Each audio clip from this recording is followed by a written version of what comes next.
Hello दोस्तों, नमस्कार। आपका हमारे YouTube चैनल में स्वागत है। आज हम लोग एक ऐसे महत्वपूर्ण विषय पर बात करेंगे जिसकी जानकारी से पहले हम लोग ये समझते थे कि ये हमारी कोई सभ्यता है ही नहीं।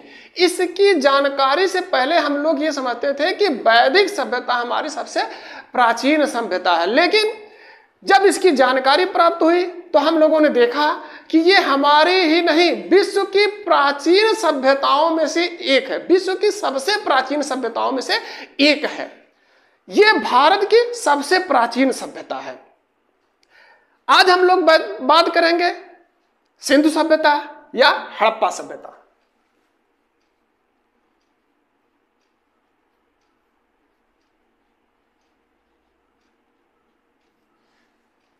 सिंधु सभ्यता या हड़प्पा सभ्यता, इस सभ्यता के बारे में जैसे कि हम लोग देखते हैं कि कोई भी चीज हो, कोई भी खोज हो, कोई भी शोध हो या कोई भी विकास हो, यकायक नहीं होता। पहले उस पर चर्चा होती है, फिर उस पर विचार विमर्श होते हैं, फिर उसको क्रियान्वित किया जाता है। सेम कहानी अब सिंधु सभ्यता या हड़प्पा सभ्यता, ये दोनों इसके नाम है।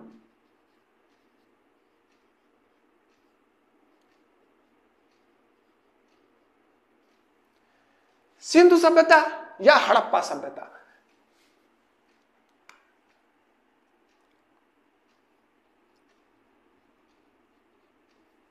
सिंधु सभ्यता या हड़प्पा सभ्यता, जब सबसे पहले इसमें विचार होना शुरू हुआ, एक जानकारी लोगों को एकत्रित हुई या लोगों को जानकारी मिली कि वैदिक सभ्यता से पहले भी एक प्राचीन सभ्यता यहां पर विद्यमान थी। सबसे पहले हमको कहां से पता चला? सबसे पहले 1826 ईस्वी में चार्ल्स मैनसन ने एक उद्घाटित किया, एक बात बताई लोगों को कि यहां पर जहां हम लोग हैं, यहां पे प्राचीन, इस जमीन के नीचे कुछ प्राचीन चीजें हैं। जैसे हमको ये आभास हुआ है, चार्ल्स मैनसन ने कहा कि हमको ये आभास होता है या हमको ये लगता है कि यहाँ पर जो जमीन के नीचे दबी हुई चीजें हैं, कभी ये मनुष्य के रहने का स्थान था, लोगों के रहने का स्थान था। उस समय लोगों के जानकारी का माध्यम या जानकारी का साधन मात्र एक ही था। उस समय जैसे अखबार थे, पत्रिका थी।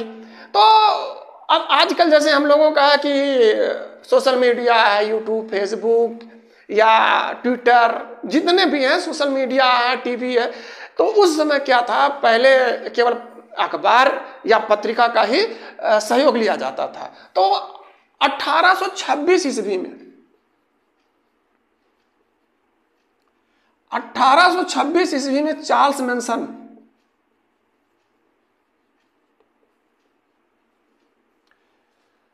1826 ईस्वी में चार्ल्स मैनसन ने क्या किया कि एक पत्रिका थी, नैरेटिव ऑफ जर्नीज।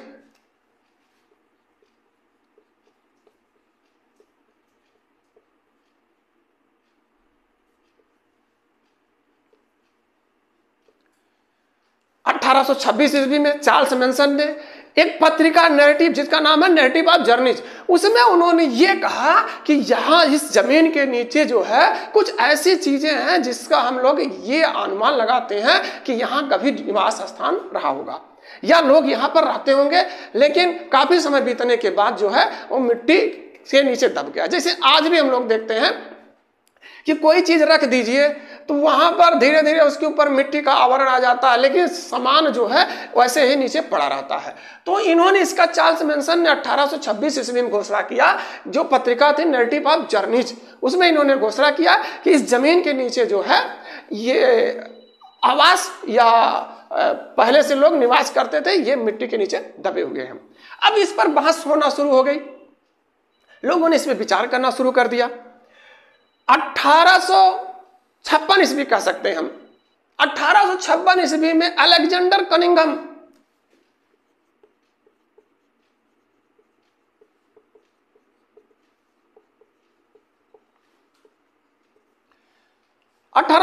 ईस्वी के समय की बात है। अलग कई किताब में 1854 में मिलता है। ये अलेक्जेंडर कनिंघम ने क्या किया कि इन्होंने भी ये घोषणा की कि जो चार्ल्स मैनसन ने नैरेटिव ऑफ जर्नीज में कहा था, नैरेटिव ऑफ जर्नीज पुस्तक में, ये पत्रिका में इन्होंने जिसकी घोषणा की थी, हाँ ऐसा कुछ है, लेकिन पुख्ता तरीके से, सही तरीके से अलेक्जेंडर कनिंघम भी इसको बताने में असमर्थ रहे। अब अलेक्जेंडर कनिंघम ये बताने में असमर्थ रहे कि यहाँ पर पहले से ही जो है निवास स्थान है या यहाँ पर पहले से लोग रहते थे जो मिट्टी के नीचे दबे हुए हैं। एक घटना घटती है 1856 ईस्वी में। लेकिन यहाँ से एक चीज और हम लोग देख लेते हैं इसे कि भारतीय पुरातत्व विभाग का जन्मदाता अलेक्जेंडर कनिंघम को कहा जाता है।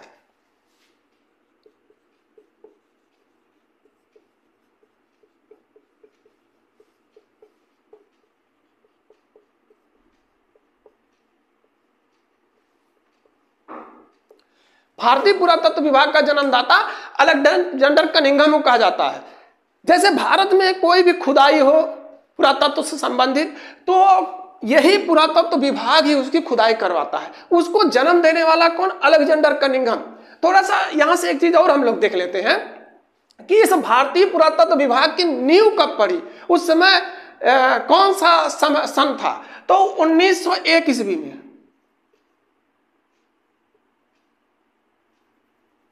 1901 ईस्वी में इस भारतीय पुरातत्व विभाग की नींव पड़ी। उस समय हमारा जो भारत का स्वामी कौन था, मालिक कौन था? उस समय लॉर्ड कर्जन भारत का वायसराय था। यह भारतीय पुरातत्व विभाग की नींव लॉर्ड कर्जन के शासनकाल में पड़ी।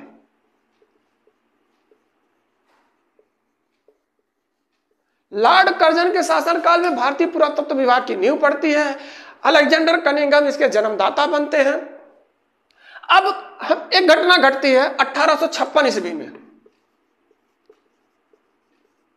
1856 ईस्वी में हुआ यूं कि दो भाई थे, जॉन ब्रांटन और विलियम ब्रांटन। जिनको ठेका दिया गया कराची से लाहौर तक रेलवे लाइन बिछाने का। 1856 ईस्वी में ये कराची से लाहौर तक रेलवे लाइन बिछा रहे थे। आप लोग देखते हैं कि जब रेलवे लाइन बिछती है तो जैसे उबड़ खाबड़ कुछ होता है तो उसको लोग समतल करते हैं। तो ये दोनों भाई जो ट्रैक था, रेलवे रास्ता था, उसको समतल कर रहे थे। जब ये खुदाई कर रहे थे तो इन्होंने क्या देखा कि नीचे से कुछ ऐसी चीजें मिल रही हैं कि जिससे हम लोग ये अनुमान लगाएं कि यहाँ निवास स्थल रहा होगा, पहले लोग रहते थे। तो इन्होंने उसको समतल करना शुरू कर दिया, जॉन ब्रांटन और विलियम ब्रांटन।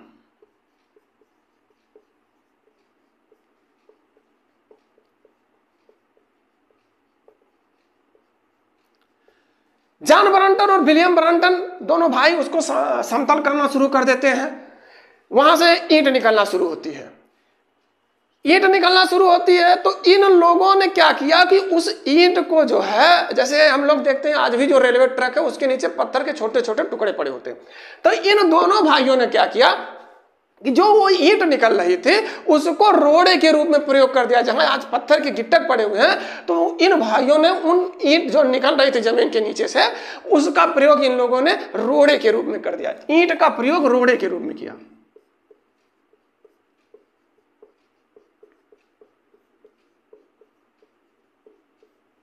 ईंट का प्रयोग रोड़े के रूप में कर दिया। अब इस बात का जब चारों तरफ शोर फैलता है कि जो ये जमीन जहां खुदाई हो रही है कराची से लाहौर तक रेलवे लाइन बिछाने के लिए, तो यहां से क्या हुआ कि मतलब सीधी सीधी ईंटें निकल रहे हैं, टुकड़े निकल रहे हैं। तो इससे जो पहले से विचार चल रहा था कि इस जमीन के नीचे कहीं ना कहीं पहले लोग निवास करते थे जो आज इस मिट्टी के नीचे दब चुके हैं। तो इस पर व्यापक विचार विमर्श शुरू हो गया, व्यापक तरीके से खुदाई प्रारंभ हो गई। अब 1901 ईस्वी में भारतीय पुरातत्व विभाग की नींव पड़ती है। भारतीय पुरातत्व विभाग की नींव पड़ गई तो 1901 ईस्वी में इस विभाग की स्थापना होती है और इसका बाद में थोड़े समय के बाद जॉन मार्शल को इसका महानिदेशक बनाया जाता है।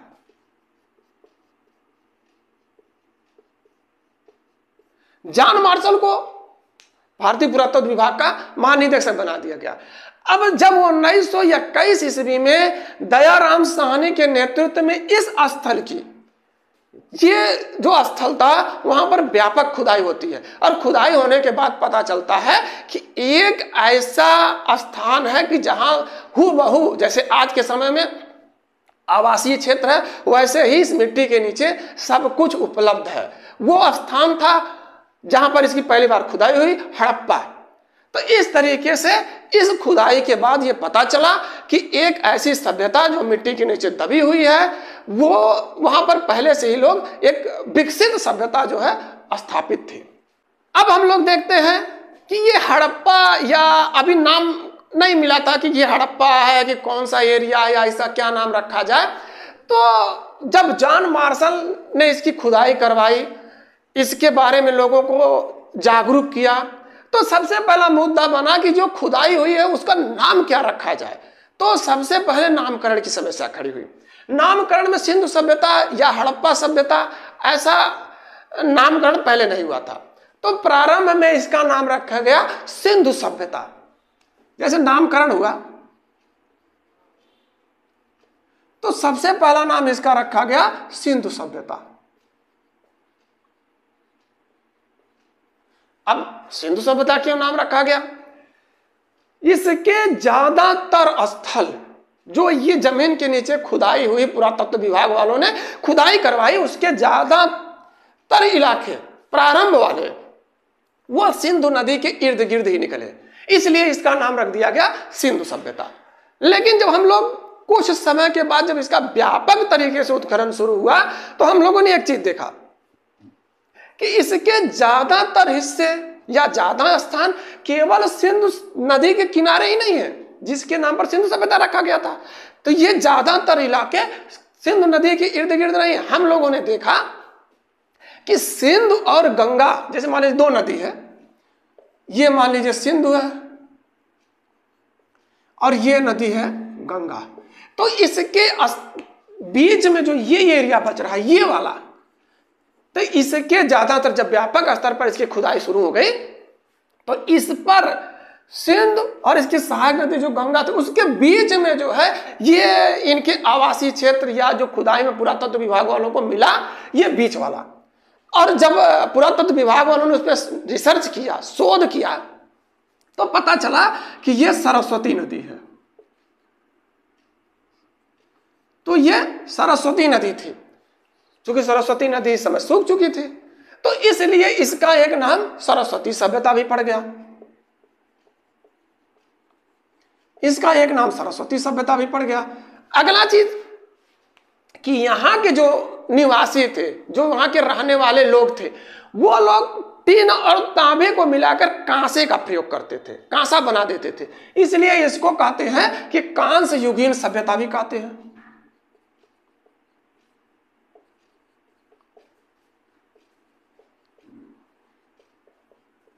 कांस्य युगीन सभ्यता भी कहते हैं। लेकिन एक चीज है कि ये तो ठीक है, इतिहास में जब कोई भी शोध होता है, कोई जगह किसी जगह की खुदाई होती है, तो सबसे पहला जो स्थान मिलता है, जहां की जिस एरिया में सबसे पहला खुदाई में कुछ भी प्राप्त होता है, उसी के नाम पर उस सभ्यता का नाम रख दिया जाता है। तो पहली खुदाई कब हुई? सबसे पहली बार हमको जानकारी जिस सभ्यता की या जिस स्थान की हुई, वो हड़प्पा था।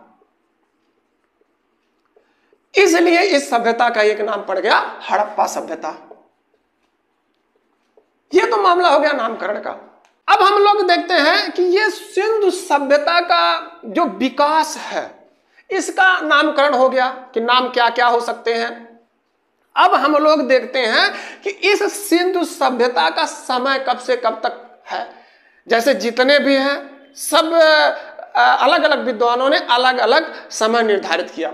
सबसे पहले क्योंकि जॉन मार्शल ने इनकी खुदाई करवाई थी, तो जॉन मार्शल ने सिंधु सभ्यता का समय निर्धारित कर दिया। जॉन मार्शल ने क्या किया कि सिंधु सभ्यता का जो इन्होंने समय बताया, कहा 3250 ईसा पूर्व से ये 2750 ईसा पूर्व तक। इस सिंधु सभ्यता या हड़प्पा सभ्यता का जॉन मार्शल ने समय निर्धारित किया कि यह सभ्यता 3250 ईसा पूर्व से 2750 ईसा पूर्व तक यह समय था। अलग अलग लोगों ने, अलग अलग इतिहासकारों ने, अलग अलग शोधकर्ताओं ने इस पर ऐतराज जताया। एक कार्बन 14 पद्धति है, कार्बन 14 पद्धति, जिसके माध्यम से हम लोग ये किसी भी चीज की अनुमानित आयु निकालते हैं। आयु कैसे निकालते हैं? उसमें कि जिस भी तत्व में कार्बन की मात्रा जितना ही कम होगी, किसी भी पदार्थ में, किसी भी वस्तु में कार्बन की मात्रा जितना ही कम होगी वो उतना ही पुराना है। एक चीज यहां से निकल के आता है, दिमाग में बात उठती है कि ये कार्बन 14 पद्धति है, इसको किसने विकसित किया? तो एक वीएफ लिवी है, वीएफ लिवी, ये अमेरिका के एक रसायन शास्त्री हैं। उन्होंने इस कार्बन 14 पद्धति का विकास किया। रसायन शास्त्री,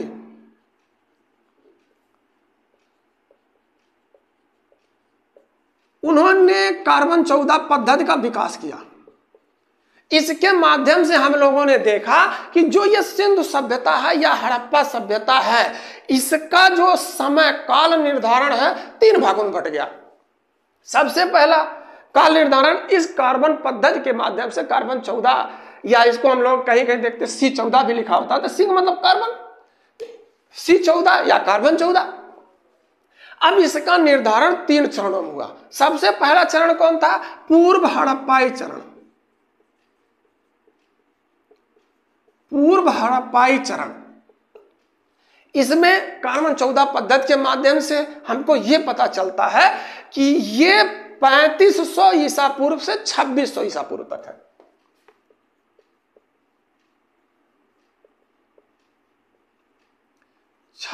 ईसा पूर्व। अब पूर्व हड़प्पाई यानी कि जैसे ये है एक, तो यहां 2 और 3, तो ये पूर्व हड़प्पाई मतलब पहला नंबर 1 वाले का है। अब हम लोग देखते हैं दूसरा है। दूसरे को क्या कहते थे? इसको हम लोग कहते थे परिपक्व, परिपक्व हड़प्पाई, परिपक्व हड़प्पाई। अर्थात हड़प्पा सभ्यता इस समय पूरी तरह से विकसित हो चुकी थी या अपने विकास के चरम पर थी। उसको हम लोग कहते हैं परिपक्व हड़प्पाई। यह समय कब से कब था? तो इसका समय था 2600 ईसा पूर्व से 1900 ईसा पूर्व तक। परिपक्व हड़प्पाई ये सभ्यता का समय 2600 ईसा पूर्व से 1900 ईसा पूर्व। अब अगला आ गया तीसरा नंबर। तीसरा नंबर का मतलब है कि जब किसी भी चीज का उत्थान होता है, जब कोई भी चीज बहुत विकसित होती है, तो जाहिर सी बात है उसका पतन भी होता है। अब इसका भी पतन शुरू हुआ, इस सभ्यता का भी पतन शुरू हुआ। तो इसको हम लोग कहते हैं उत्तर हड़प्पाई, हड़प्पाई चरण। इसमें 1900 ईसा पूर्व से 1300 ईसा पूर्व तक, 1900 ईसा पूर्व से 2300 ईसा पूर्व तक इस उत्तर हड़प्पाई चरण अर्थात हड़प्पा सभ्यता का पतन प्रारंभ हो गया था। अब हम लोग देखते हैं कि इसका जो है नामकरण हो गया। ये कब से कब तक समय था, ये भी हो गया। अब हम लोग देखते हैं कि इस सिंधु सभ्यता का निर्माता कौन था, निर्माण कैसे हुआ था। तो इस सिंधु सभ्यता के निर्माण में कई लोगों का, जैसे कई किताबों में है कि कई लोगों का योगदान था, या हम यूं कह सकते हैं कि सिंधु सभ्यता में कौन कौन सी प्रजातियां उपलब्ध थी। तो सबसे पहले कौन सी थी? सबसे पहली प्रजाति प्रोटोअस्ट्राइड।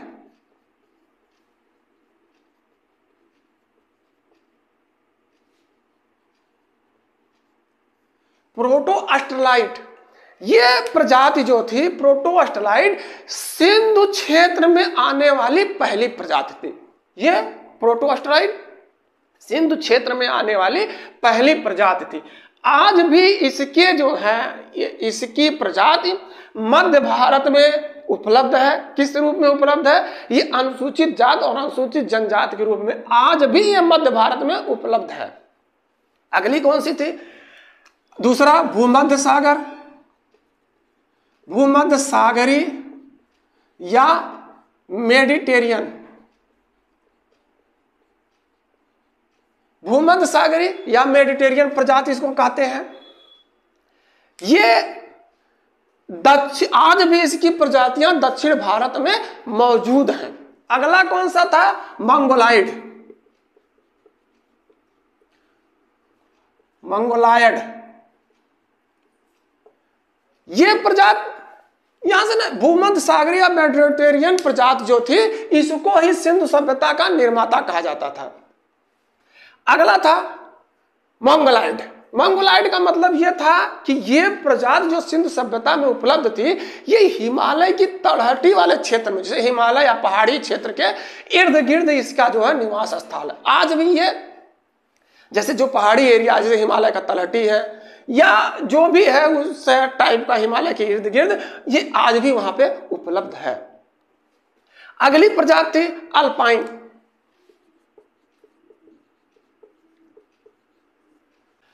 ये प्रजाति अल्पाइन प्रजाति ये आज भी सिंध प्रांत, गुजरात, महाराष्ट्र, केरल और तमिलनाडु में इसकी प्रजातियां पाई जाती हैं। यही सिंधु सभ्यता के निर्माण, जो सिंधु सभ्यता का विकास हो रहा था, तो उस समय ही ये सब प्रजातियां वहां पे उपलब्ध थी।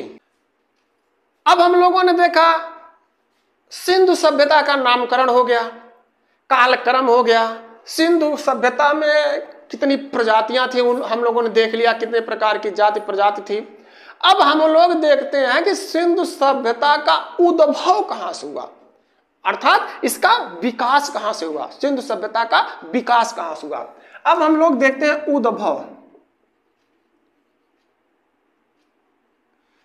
उद्भव सबसे परेशानी की चीज जो है, सबसे समस्या वाली चीज, ये उद्भव वाली चीज है कि ये उत्पन्न कहां से हुई। क्यों?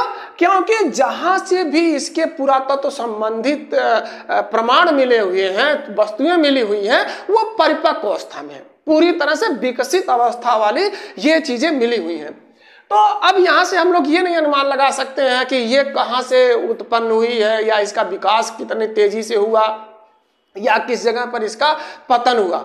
इन उद्भव के समस्याओं के समाधान के लिए हम लोगों ने कई विद्वानों, कई अनुयायियों का, जो कई मतावलंबियों का हम लोगों ने अध्ययन किया।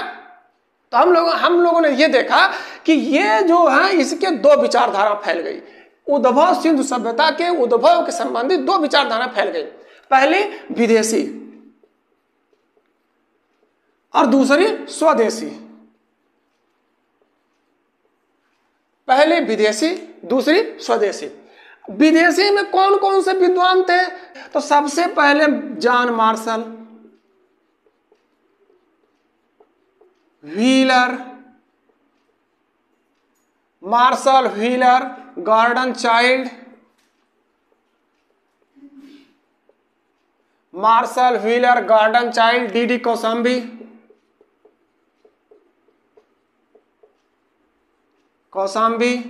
क्रेमर और एचडी संकालिया।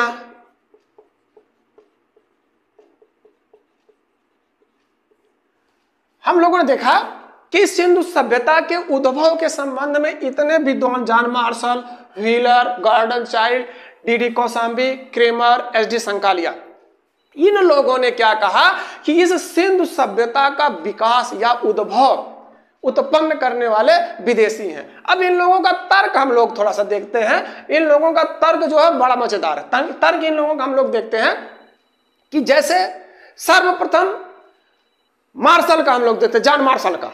अब हम लोग देखते हैं कि ये जॉन मार्शल ने क्या कहा कि ये इसका विकास जो है, सिंधु सभ्यता का विकास सुमेरियन, मेसोपोटामिया की सभ्यता सुमेरियन सभ्यता है, उससे इसका हुआ। जैसे इन्होंने क्या कहा कि मान लीजिए ये भारतीय सभ्यता है, ये भारतीय सभ्यता है, यहां पर थी मिस्री सभ्यता, और ये है मेसोपोटामिया की सभ्यता। तो इनका कहना था कि यहां से चलने वाले यहां आए और यहां से जाके इसका विकास कर दिया। यहां पर सबसे मजेदार ये चीज थी क्रेमर महोदय की। क्रेमर ने क्या कहा? क्रेमर ने कहा कि चूंकि मेसोपोटामिया या सुमेरियन सभ्यता विकसित अवस्था में थी, मैंने बहुत ज्यादा इन लोगों ने विकास कर लिया, इसलिए ये लोग यहां से उजड़े या वहां से छोड़ दिया और आके भारतीय सभ्यता में वहां की संस्कृति के हिसाब से ढल गए। उसके बाद एचडी संकालिया ने क्या कहा? एचडी संकालिया ने कहा चूंकि सिंधु सभ्यता में भी चबूतरे जो बनते थे वो नीचे चौड़े और ऊपर जो है सकरे हो जाते थे, और ये ऐसी सभ्यता जो है हमने देखा मेसोपोटामिया सुमेरियन सभ्यता में है। लेकिन जब इस पर भारतीय विद्वान या स्वदेशी विद्वानों ने इनसे तर्क करना शुरू किया तो सबसे पहला उन्होंने उदाहरण दिया कि सिंधु सभ्यता में जितने भी आवास थे, जितने भी निवास स्थान या बस्तियां थीं, वो बिल्कुल एक व्यवस्थित क्रम में थी। लेकिन जो मेसोपोटामिया या सुमेरियन सभ्यता में बस्तियां थी वो इधर उधर छिटके हुए थे। दूसरी चीज क्या थी? दूसरा चीज ये था कि जब सिंधु सभ्यता की बात की जाए तो सिंधु सभ्यता के रोड जो है या सड़कें एक दूसरे को समकोण पर काटती थी। तीसरा क्या है कि वहां की नाली व्यवस्था सुदृढ़ थी। ऐसा कुछ भी जो है मेसोपोटामिया सुमेरियन सभ्यता में नहीं मिला। तीसरी चीज कि वहां की लिपि, मेसोपोटामिया या सुमेरियन लिपि जो थी वो कील अक्षर थी, कील अक्षर। और सिंधु संस्कृत या हड़प्पा सभ्यता की लिपि जो थी चित्राक्षर थी, चित्राक्षर। अगला चीज ये सब लिपि हो गई। लेकिन एक चीज और था कि मेसोपोटामिया और सुमेरियन सभ्यता में जो था ये मंदिर का प्रमाण मिला है। लेकिन इतनी विकसित अवस्था में हो जाने के बाद भी सिंधु सभ्यता या हड़प्पा सभ्यता में किसी भी प्रकार का कोई मंदिर का पता नहीं चला। इन तरीकों से जो है ये हमको पता चला कि ये विदेशी केवल बस ऐसे ही तर्क दे रहे हैं। ये तर्क की जब इनके बातों पर विचार किया गया, इनकी बातों पर जब शोध किया गया तो इनका तर्क फेल हो गया। अब हम लोग देखते हैं स्वदेशी। अब इस सिंधु सभ्यता के उद्भव में हम लोग देखते हैं, सिंधु सभ्यता के उद्भव में स्वदेशी मत,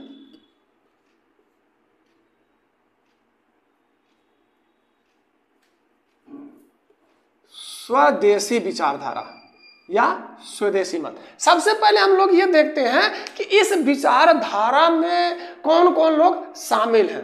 तो सबसे पहले फेयर सर्विस,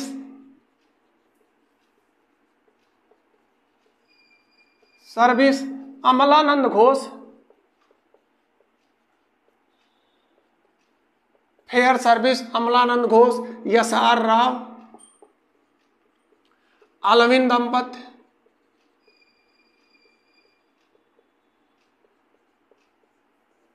डीपी अग्रवाल,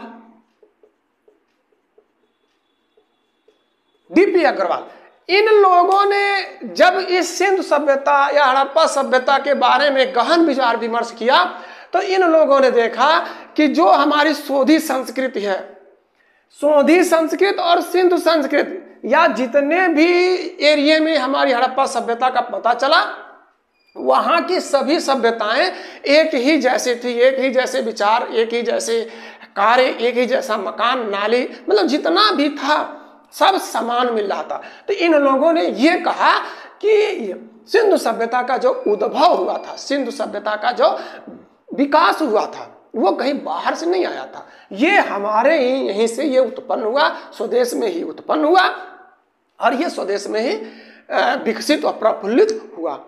अब हम लोगों ने इन सब चीजों को अध्ययन करने के बाद अब हम लोग देखते हैं कि सिंधु सभ्यता हड़प्पा सभ्यता का विस्तार कितना था। जैसे नामकरण हो गया, कालक्रम हो गया, या इसका उद्भव कैसे हुआ।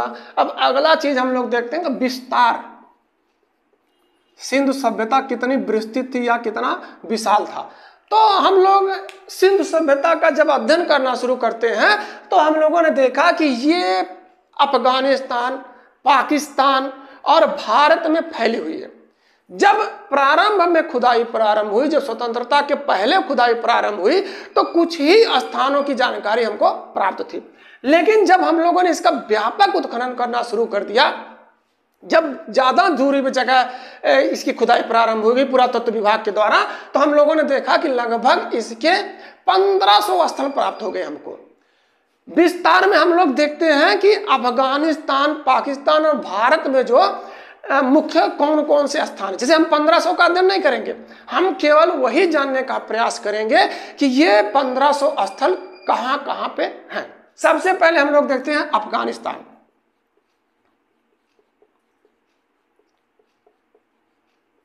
अफगानिस्तान में कौन कौन से स्थल हैं? तो अफगानिस्तान में जो है एक मुंडिकात और सुरती घोई।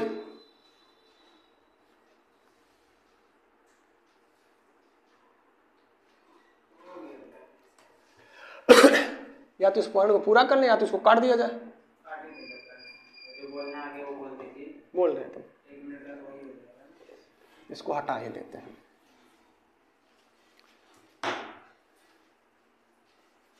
आज की क्लास में बस इतना ही।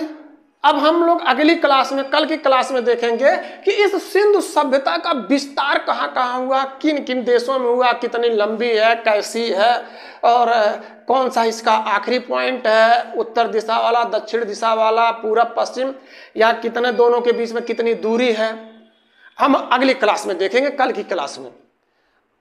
आप इस चीज में बारीकी से जब अध्ययन करेंगे तो देखेंगे कि हम इस हड़प्पा सभ्यता से काफी प्रश्न निकल के आते हैं, चाहे वो छोटा पेपर हो चाहे बड़ा पेपर हो।